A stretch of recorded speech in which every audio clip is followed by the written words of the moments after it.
கருவேலங்காட்டுக்குள்ள அமர்ந்திருக்கும் ஏன் சாமி உன்னை தேடி வரும் எங்களுக்கு நல்ல பதில் தாருமப்பா என் தலைமாடு காத்தவன என் கருப்பா உன்னை பார்க்கத்தானே வரம் கேட்டோம் என் கண்ணுக்கு ஒளி ஒண்ணு தாருமப்பா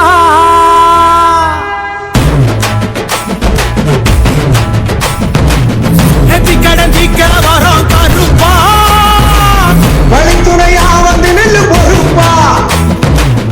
ஆடிவட்ட ஆடி வரும் கருப்பா